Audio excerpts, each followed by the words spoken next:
Et avec Orline Loyer, nous recevons Adina Revol, maîtresse de conférence à Sciences Po et ancienne porte-parole de la Commission européenne en France. Merci d'être en direct dans la matinale de l'économie ce matin.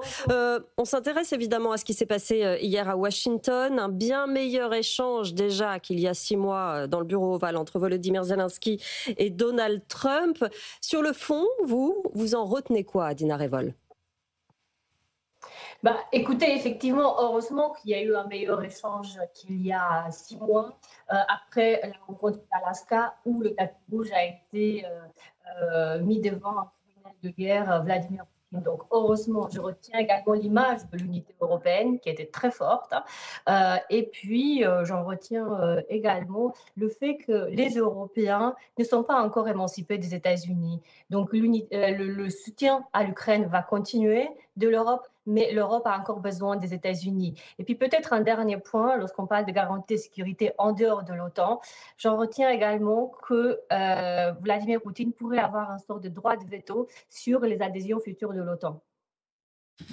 Mais oui. Est-ce que vous parleriez de véritables avancées? Parce que sur les garanties de sécurité, finalement, tout ce qu'on a, c'est un engagement à coordonner les choses. Et sur la question du cessez-le-feu, les Européens ont insisté sur la question du cessez-le-feu. Donald Trump fait comprendre qu'en fait, c'est pas nécessaire. Tout à fait, il y a un véritable flou sur la position américaine.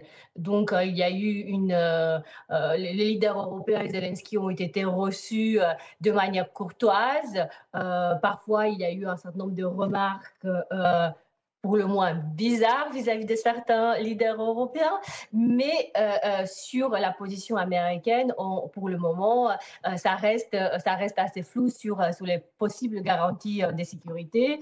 Et également, Donald Trump ne met toujours pas la pression sur Vladimir Poutine, parce qu'il ne faut pas oublier que celui qui a envahi, c'est Vladimir Poutine, et il y a un instrument qui est très fort, qui pourrait faire céder Vladimir Poutine.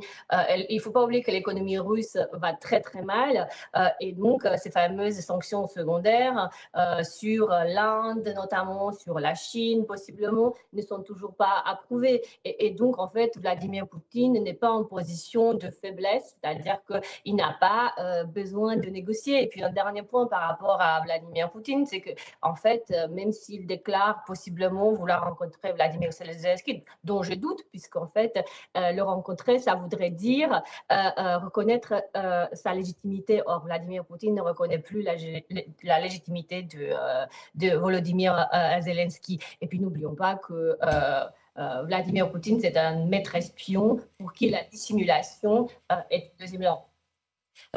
Dans ces échanges depuis plusieurs jours, celui qui est clair, le seul, vous l'avez dit, c'est Vladimir Poutine. On a l'impression qu'il mène littéralement tout ce qui se passe là, que le reste, c'est de l'agitation diplomatique. Est-ce que cette rencontre, possiblement avec Volodymyr Zelensky, pourrait aboutir sur quoi que ce soit, puisque de toute façon, il ne veut pas céder sur les territoires, il ne veut pas non plus céder sur l'adhésion à l'OTAN, par exemple? Oui, vous avez tout à fait raison. En fait, Vladimir Poutine mène la danse. Il met le tempo des négociations. Donc aujourd'hui, nous sommes en train de discuter d'une possible future rencontre bilatérale avec Volodymyr Zelensky, ensuite d'une possible future réunion trilatérale avec les Européens. Et pendant ce temps-là, il continue de bombarder les civils. Et donc éventuellement également grignoter du territoire ukrainien. Donc effectivement, nous sommes en position de commenter les mouvements de Vladimir Poutine pendant que sur le terrain, lui, il continue de mener la guerre. Donald Trump dit que seule une rencontre entre Vladimir Poutine et Volodymyr Zelensky pourrait permettre de mettre fin à la guerre. Vous êtes d'accord ? Pourquoi faire, en fait, puisque en Alaska, Vladimir Poutine a été très clair sur ce qu'il attendait. Et donc, il lutte pour le Donbass. Il veut le Donbass depuis 12 ans maintenant. Il a clairement dit qu'il voulait recevoir le Donbass, même les parties qu'il n'a pas conquis.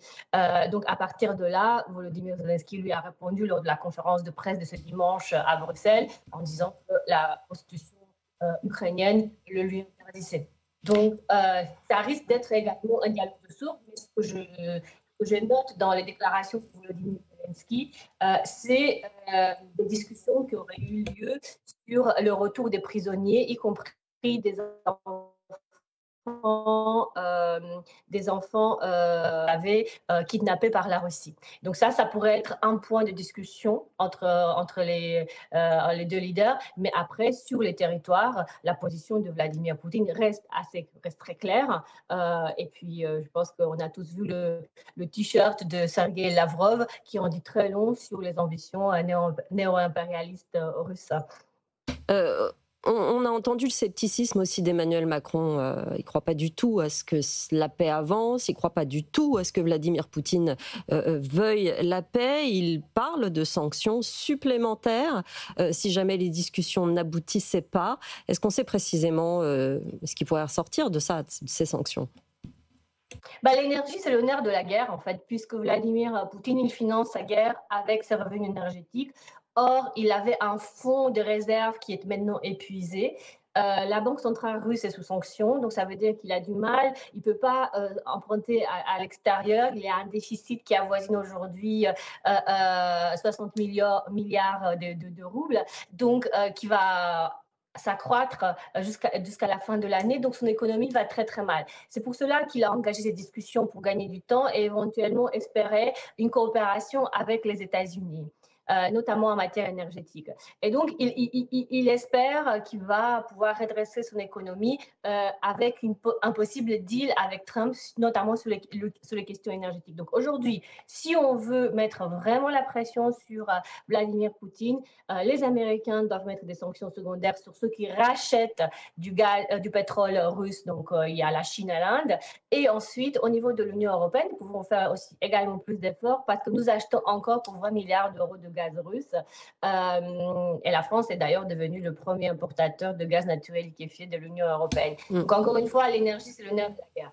Oui, et on le verra d'ailleurs dans le prochain journal. Exxon recommence à parler à la Russie. Donc bon, c'est effectivement, on verra si ça avance sur ce secteur-là. Merci beaucoup Adina Revolt d'avoir été avec nous ce matin, maîtresse de conférence à Sciences Po, ancienne porte-parole de la Commission européenne.